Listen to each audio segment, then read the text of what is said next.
বিধানসভা ভোট বামেদের কাছে অগ্নি পরীক্ষা। শূন্যতা কাটিয়ে কিছু সিট যদি দখল করতে পারে সিপিআইএম, এই বঙ্গ রাজনীতিতে প্রত্যাবর্তন হবে লাল ঝান্ডার। ভরসা বিশ্বাসের নতুন সেতু বন্ধনের কাজ শুরু হয়ে গিয়েছে। বিধানসভা ভোটের কঠিন লড়াইয়ে বামেদের সঙ্গী হতে চলেছে কংগ্রেস।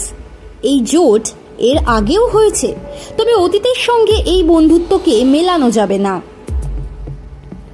বাম কংগ্রেসের নতুন জোট তাই কি কালীগঞ্জের উপনির্বাচনকেই বেছে নিল?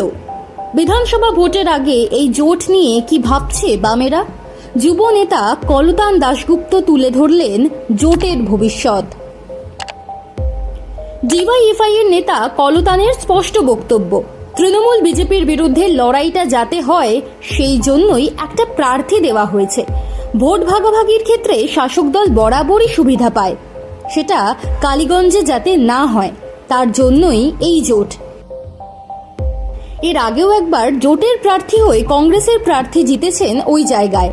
অর্থাৎ একসময় ওখানকার মানুষের মধ্যে তৃণমূল বিজেপির বিরুদ্ধে লড়াই করার একটা মনোভাব তৈরি হয়েছিল। সেটা যাতে আবার করা যায় তার জন্যই কালীগঞ্জে এই জোট করা হয়েছে। এবারও আমরা সেই লড়াইটাই চাইছি। রাজ্যের অন্যান্য উপনির্বাচনের ফলে বিরাট কোনো বদল হয়নি ঠিকই, কিন্তু ভোটের পার্সেন্টেজ বেড়েছে বামেদের। কালীগঞ্জেও তাই আশার আলো দেখছেন কলতান। তার কথায় এর আগে বেশ কিছু জায়গায় যেখানে উপনির্বাচন হয়েছে সেখানে তৃণমূল বিজেপি বিরোধী শক্তিকে মানুষ পছন্দ করেছেন। ভোট শতাংশ বেড়ে গিয়েছিল তার ফলে। কালীগঞ্জে সেটাই আমরা চাইছি। বিধানসভা ভোটের আগে জোট আরও জোরদার করাই লক্ষ্য বামফ্রন্ট ও কংগ্রেসের।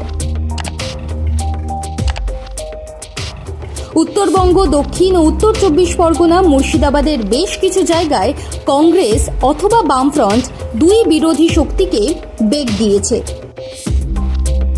তাই বাম কংগ্রেস হাত ধরেছে একে অপরের। কলতান কিন্তু বলে দিচ্ছেন বিধানসভা ভোটের আগে কালীগঞ্জ অ্যাসিড টেস্ট হতে চলেছে এই জোটের কাছে। কলতান বলছেন সামনে বিধানসভা ভোট, তার আগে পরিস্থিতি বুঝে নিতে চাইছি আমরা। তৃণমূল বিজেপির বিরুদ্ধে মানুষ কতটা তৈরি, আমরা লড়াইটাকে কতখানি এগিয়ে নিয়ে যেতে পারবো সেটা বোঝার জায়গা এই কালীগঞ্জ।